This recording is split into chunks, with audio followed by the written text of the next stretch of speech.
It's time for the Creative Real Estate Podcast, your source for out-of-the-box real estate investing strategies, brought to you by realbluespruce.com. Welcome back to the Creative Real Estate Podcast. I'm your host, Adam A. Adams, your win-win maker. And today I've got Evan Holiday, who has a remarkable story. He was doing pre-med.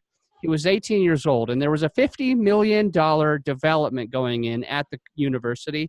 And instead of saying, I want to do that one day, he said, how do I get into that? He said, how do I get into that? So he went and talked to the builder, and the builder said, bring some people. He brought a whole bunch of people. So he's actually been in this business now for 10 years doing development and workforce housing. And they utilize tax credits, which is really, really interesting. He's based out of Nashville, and he works in Nashville, New Orleans, Louisiana. And we're going to get into his story. So with that said, Evan, 10 years ago, you asked yourself, how do I get into that? Let's start from there. Yeah. So really it was just kind of, taking a leap of faith of, I knew I wanted to do something different. And I knew I wanted to be a part of something bigger than myself. I wanted to build something. I just was always fascinated with real estate and actually building out communities, building out developments. And that's really what got me into it. And so really after the groundbreaking, I was the first one to get hired on at that new development, and really got to see it. They were, just starting out with the foundation and getting into framing as I started. So I got to see the whole build out. I got to work with, the commercial tenants. I got to work on the leasing side. I got to lease out 380 units. And really that whole process of being on the ground, in the weeds for everything, dealing with all kinds of crap, really taught me a lot about real estate. It also taught me I don't want to be in management. And I was like, I need to be doing what the developer's doing. And so that's when, I took a step further, and in college actually started with a group. We started a modular housing development company. So back at the University of Louisville, we started a modular housing development company where we use the same layout as a houseboat. And there's actually quite a few houseboat manufacturing plants in Kentucky. So they actually had quite a few, 1,100 skilled workers they had to lay off in the housing market crash in '08. And so we're like, well, how can we put those same people back to work and provide, good quality, modular, energy efficient, and quick to market housing for those who need it? And so we were looking at mixed income. So we had all different types of income ranges all being served by this modular housing. We actually built a few. And then we were trying to scale it up into larger multifamily developments and find partners. And that's when I came across the group with LDG Development, where I'm at now. And with LDG, that's where, we do large scale, 200 plus units, workforce and affordable housing. We do mixed income. We do some market rate. And we do almost exclusively new construction development. So really that's what I've been doing for the last 5 years with LDG. And have really just been trying to, scale up what we're doing and grow our team and try to make as big an impact and do as many developments and as many positive developments as we can. Good deal. So I bet your mom was really proud of you when you became a pre-med student. Yeah, I'd say so. What happened when you said, I'm going to switch and do something else? That's a good question. Honestly, I have the most supportive parents that any kid could ask for. And they really supported me 100% whatever I wanted to do. And they knew that, if I got my mind onto something, I was going to, be the best at it and push myself to be the best. So, they didn't have any worry at all when I decided I wanted to switch. They were 100% in, as long as I was 100% in. Just curious, a few people have said that they know that their parents love and support them, and a few people have said that that their parent or even themselves know really well that they're the kind of person that when they take something on, they really go all in and they give it their heart and soul. Do you by chance know really what is that quality? What is the thing that makes somebody how you know that they're the type of person that is going to put it all in? Was there something that you did in front of your mom that made her know that you were going to do that? Just curious if you have an answer to that? That's a very good kind of introspective question. I would say, I think with everything I've done, I've just had a passion for being good at it. I don't want to, I don't want to mess around with just being mediocre at anything. And I guess it boils down to one word. It's commitment, and committing to something. And that's something that I guess in the other sense, it's good to know when you don't like something, like the pre-med. I knew pretty quickly. And that's when I immediately pivoted. I think it was my freshman year in college. This whole high school, I was all pre-med, pre-med, pre-med. And then immediately realizing once you get into it that that's not for me, but knowing that it's okay to pivot, but finding something that I was really passionate about, which was real estate. So earlier you mentioned that it was about 5 years ago that you joined your company. Is that right? Yep. So tell me, what is your role what was the name of the LGC? LDG development. LDG. Got it. Okay. What's your role in LDG? Right. So my role is really, I take, in a nutshell, I tell people, I'm like, my job is to get everybody else to do their job. I go from finding the land, because we're typically doing new construction, finding the land, partnering with brokers, we also do quite a bit of entitlement. We do a lot of rezonings because there's a lot of multifamily developers out there who are taking up all the zoned land. So you have to go in and zone land. We're doing the politics. I'm working with council members, with the mayor's office, even all the way up to like state reps and state senators to try to get political support, because, there's two things in development. There's the entitlements and getting everything approved. But then also we're doing affordable and workforce, which has this negative stigma that makes it, almost twice as hard or 10 times harder to convince people, say, hey, this is actually a really good thing. And it really does support the backbone of your community, because these are people working at Starbucks or working, at the firehouse, or the police officers or teachers, and people serving the whole community. And you need to provide them with quality and affordable housing. But everybody thinks of Section 8. They think of the 60s products that were poorly built, and that's what they associate with. So it's almost like I have to, show them why this is really, really a problem that needs to be solved, and then also get the entitlements, because in general, people just don't like new development. How do you show them that it's a problem that needs to be solved? Is that a pitch deck? What's your strategy to showing that? It's different for every city. It's different for every council member. It's different for every mayor. And I say that because I have some cities where they will literally like open up the floodgates to whatever we need help with. They will get it done for us, because they understand.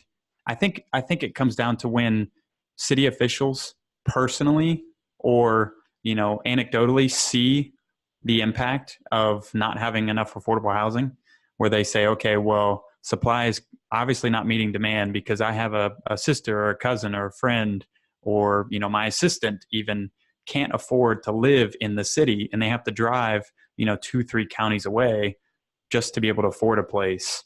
And then at that point, if they get sick or whatnot, like just the impact that has, that personal impact, I think is probably one of the most powerful ways.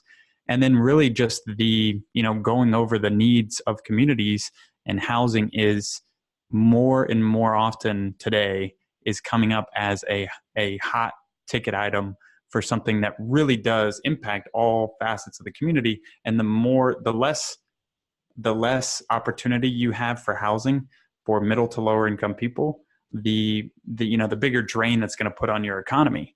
So when you have all these cities and counties and states that are looking at, how can we have the best economy? How can we take advantage of this hot economy right now? They're honestly taking a good hard look at affordable housing.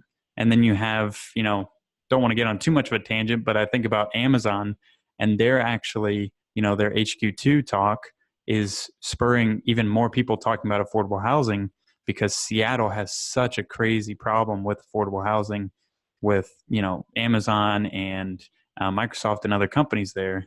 So it's in a way, it may be a good thing that it's getting more and more people to talk about it.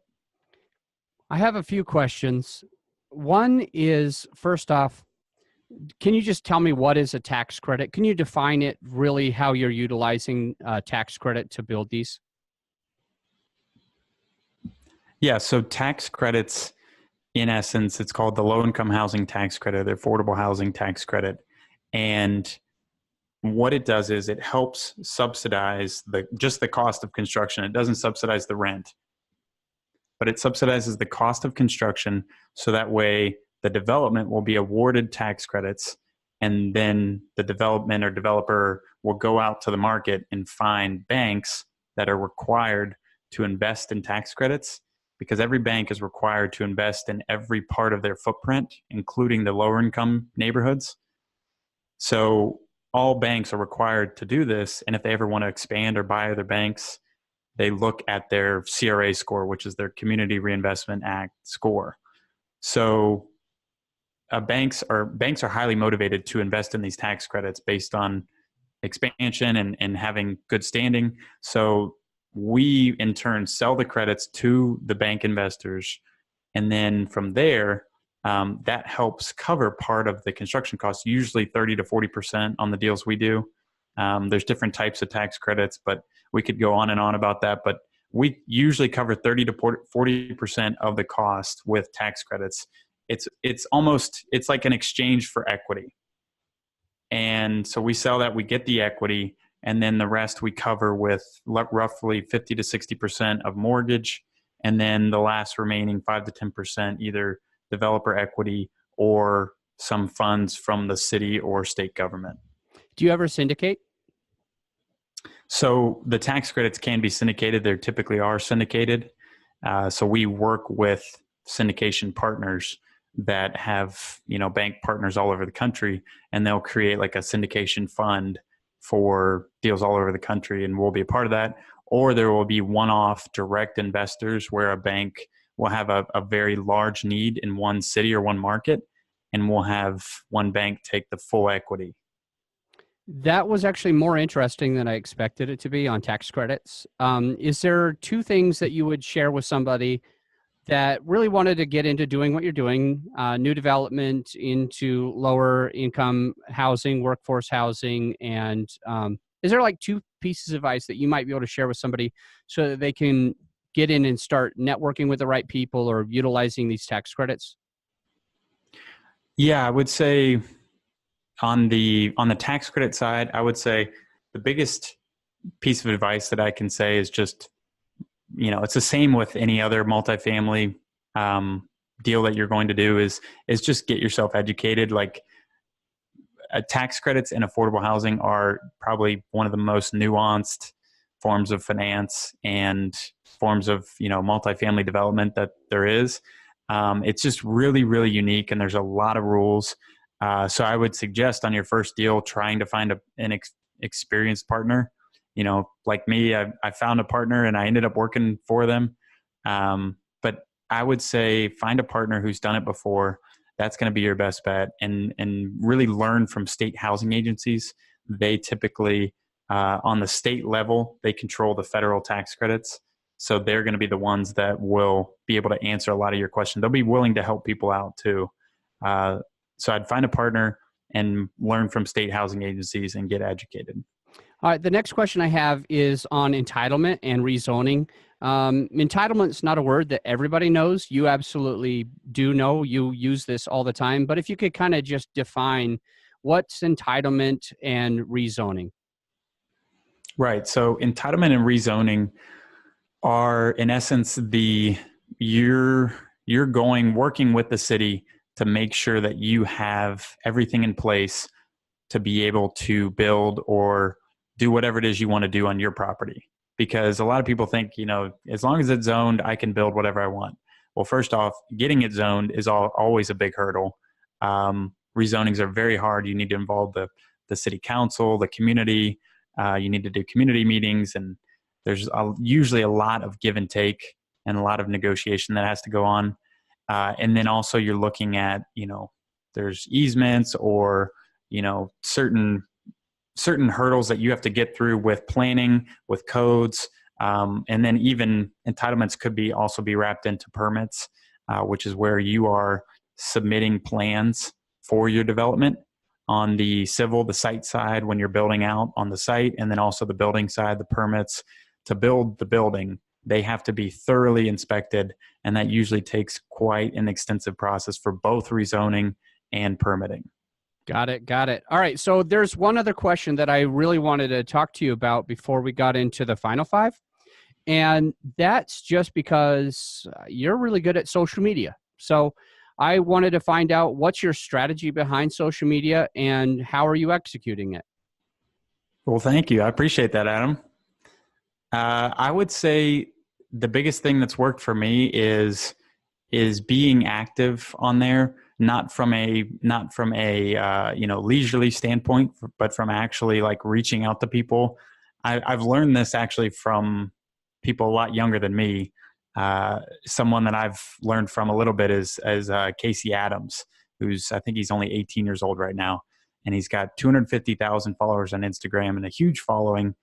And so I've just heard is like he literally direct messages people all day, every day, because it's kind of like a numbers game where you can reach out to and grow your network and grow your following or whatever it is you're trying to sell or service or partnership. And even beyond that, like you and I both have podcasts, is you can reach out to guests and you have direct access to their pocket.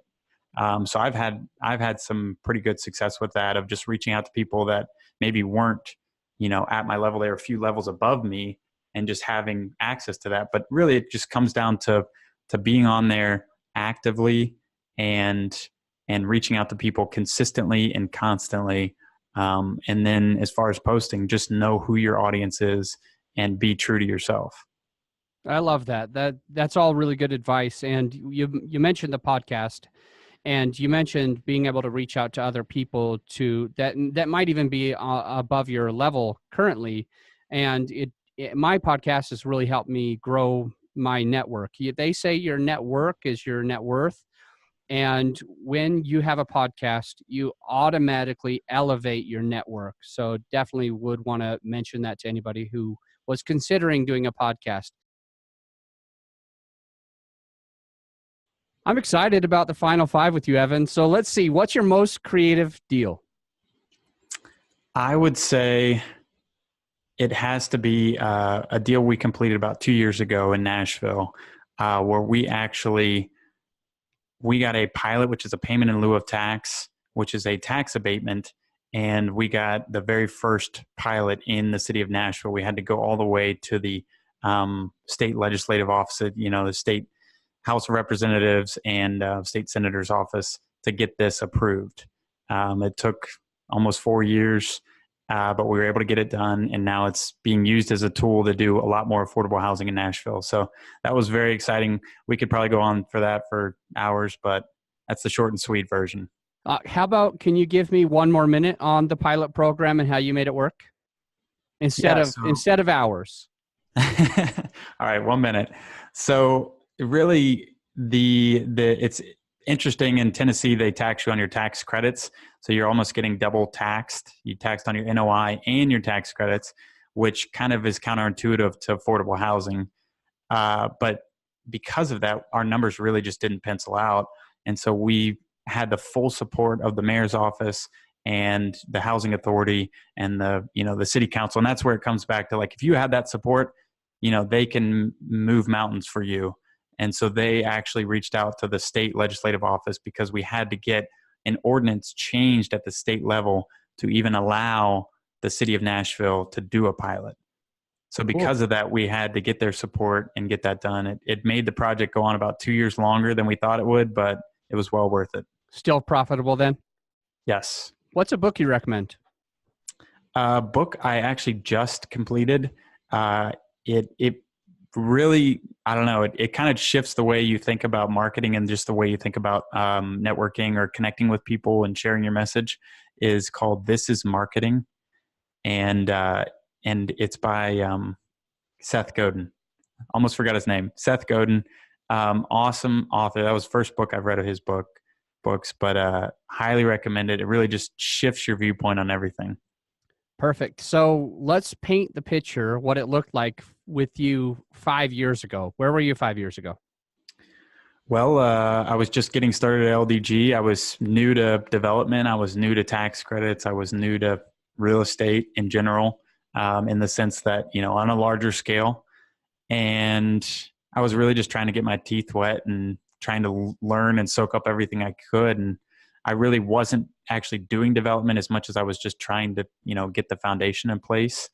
And so it really took, at LDG, it took 2 years to get my first deal going because development just takes so long to build networks and build all the pre-development in for a deal. So that's when I was really getting started. Inspiring. I like that. So let's just talk about what do you envision happening for you in 5 years? Where will you be in 5 years? Excuse me. In 5 years, I see myself really, building out a team of where, we're doing more than just Tennessee and Louisiana and being able to make an even bigger impact. I think this year we're on target. The last 5 years, we've done over 1,000 units with my team. And I think this year alone, I think we're shooting for 1,000 units. So that's really what we're trying to scale up is really kind of 10x our production and really grow a team so I can help teach other people how to do development, and we can do it in a lot more places and make an even bigger impact.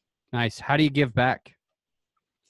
There's a few different ways, but one of the biggest ways that I've found to give back, or I guess two ways that I've found to give back is I have in the past been a part of a mentorship program where we help young entrepreneurs. It's similar to Junior Achievement. It's called the Young Entrepreneurs Council. And we help literally middle school to high schoolers start businesses. And they give pitches to, a panel of quote unquote venture capitalists, people that are judging them. And so it's been a lot of fun. I've coached a few kids through that program, and some of them have even gone on to the national program. So it's been a lot of fun just helping get them started on their entrepreneurial journey. Yeah, it sounds rewarding. I like that. Hey, how do people find you? How do they get a hold of you? Yeah, so the number one way would be the Monumental Podcast. That's on any platform for podcasts, and then also our website, evanholiday.com. And then I'm on Twitter, Instagram. I'm biggest on Instagram. So go hit me up on a DM and we'll start chatting. Perfect. All right, you heard it. So go listen to the Monumental Podcast. If you're listening to this podcast, I guarantee you can find it, or you can go to evanholiday.com or find him on Insta and send him a direct message. Thanks for being on the show. And until next time, my friend, think outside the box.